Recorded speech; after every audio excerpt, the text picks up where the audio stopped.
Hi guys, how are you all? I hope you are doing great. So welcome to another video of Saving Sky Francis, the designer's destination. Okay guys, so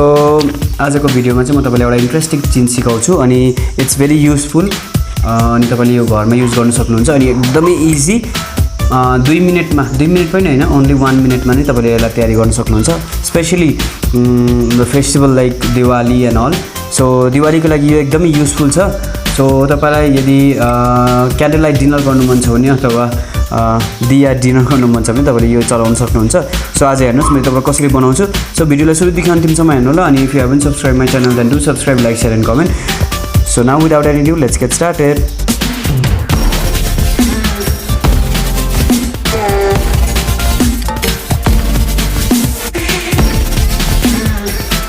okay guys so तपाईलाई म आज सिकाउनु गएको छु water candle so water candle कसरी बनाउने त एउटा यस्तो ग्लास लिने सिसाको ग्लास फुट्ने ग्लास यस्तो ओके सो प्लास्टिकको ग्लास चाहिँ नलिने अदरवाइज यो यसमा पानी हालेर हामी आगो बाल्न आँटेको छौँ सो यो प्लास्टिकको ग्लास चाहिँ नलिने ओके सो त्यसपछि के लिने तपाईले एक दुईवटा फुलहरू लिने यसरी मैले फुल लिएको छु हेर्नुस् म यो फुललाई यसरी डेकोरेट गर्छु भित्र ओके फुल हालिदिन्छु भित्र इट्स भेरी इजी है गाइस हेर्नुस् है मैले पनि ट्राई गरेको थिएँ साँच्चै नै इट वर्क्स सो यो डेकोरेसनको लागि मैले यसरी एक दुईवटा पत्ताहरू हालिदिएको छु ओके सो अनि माथिबाट यो फुल हालिदिन्छु ओके सो अब के गर्ने अब यसमा पानी हाल्नुपर्छ ओके सो पानीको लागि म अलिकति पानी हालेर तपाईँलाई देखाउँछु एकछिन पर्खिनुहोस् ओके गाइस हेर्नुहोस् मैले यसमा पानी हालिसकेको छु अनि फुल पनि छ यसमा केही छैन पानी मात्रै छ अनि यो ग्लास तपाईँको घरमा ग्लास छ सबैको घरमा नै हुन्छ सो अब के लिने तपाईँले यस्तो खालको एउटा प्लास्टिकको बोतल छ भने प्लास्टिकको बोतल अदरवाइज तपाईँले म यस्तो खालको युजलेस फ्याँकिसकेको हाम्रो एउटा उयो ग्लास थियो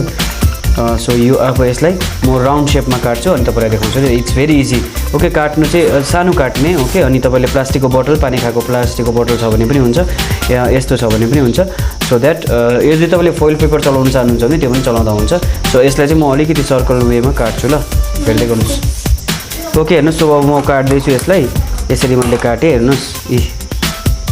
यो मैले काटेँ ओके यसलाई सर्कल काट्दा पनि हुन्छ अथवा यसरी तपाईँले यसरी स्क्वायर काट्दा पनि हुन्छ जस्तो काट्दा पनि हुन्छ ल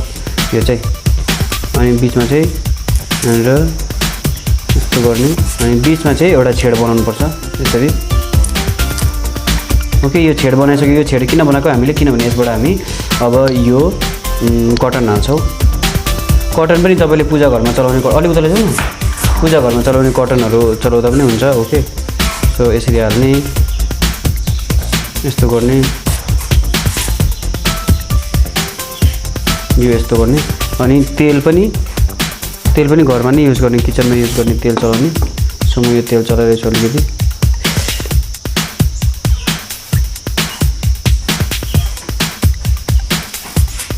ओके अनि यसलाई पनि अलिकति तेलमा भिजाउँदा पनि हुन्छ अदरवाइज यसलाई डाइरेक्ट यहाँ राखिदिन्छ म